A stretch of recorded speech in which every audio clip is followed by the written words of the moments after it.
Bonjour à tous. Aujourd'hui, on va faire l'analyse du VTC. Alors, ici, je vais vous montrer plusieurs graphiques sur les VTC à différentes temporalités. Donc, dans les graphiques hebdomadaires, on peut voir la faiblesse du moment haussier. Je vais utiliser ça. Donc, c'est un mouvement en descendre, un petit channel, et et le plus probable, c'est le retest de 8400. C'est cette zone. C'est la plus proche dans la moitié mobile. Ok.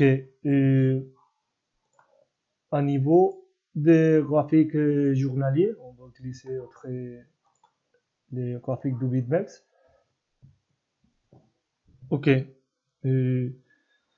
Au graphique journalier, on continue dans les gammes de 9000 à 10 000. C'est ça, c'est range. Et si on les regarde, on peut voir une dynamique de croissance avec maximum et minimum descendant. Ce sont les maximums descendants et ce sont les minimums descendants. Donc, les plus probables, c'est on va aller à cette zone entre 8800 et 8400. C'est le plus probable à niveau journalier. Ok. Et dans les graphiques des 4 heures, on va regarder cet autre graphique. Il me semble qu'il y a beaucoup d'indécision au marché et ensuite les week-ends, il n'y a pas de volume. Comme on peut le voir dans cette zone, c'est toute la temporalité du week-end.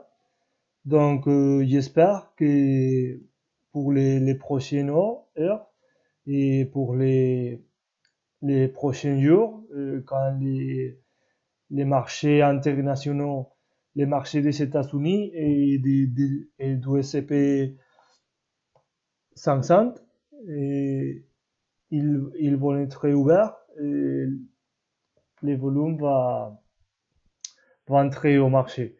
Donc, j'espère une autre, pardon, j'espère une autre mouvement ascendant et on peut voir un mouvement en correction et un autre mouvement haussier. Et l'autre possibilité, c'est le plus probable pour moi, un petit mouvement haussier et un autre descente. Donc, j'espère, comme je vous ai dit, une autre montée jusqu'à 9300, et d'accord au mardi, parce que si on va les voir, normalement, les prochains mouvements, c'est un petit bear et, et, et en continuation, et en continu, une autre descente rouge plus grande. C'est les mouvements que j'espère.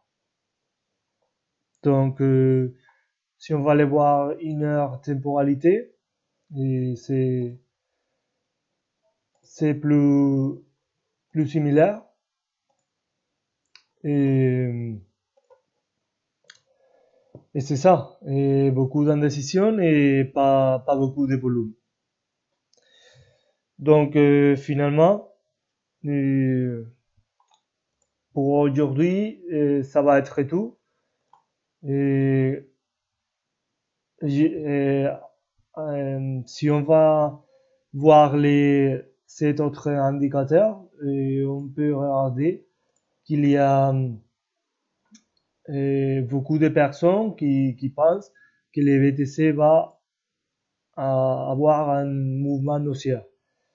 Et si beaucoup de gens en pensent sur ça, le plus probable, c'est un mouvement descendre à 700 que je vous avais parlé au premier de vidéo. Donc voilà, c'est tout. Merci beaucoup pour votre support et on se voit mercredi.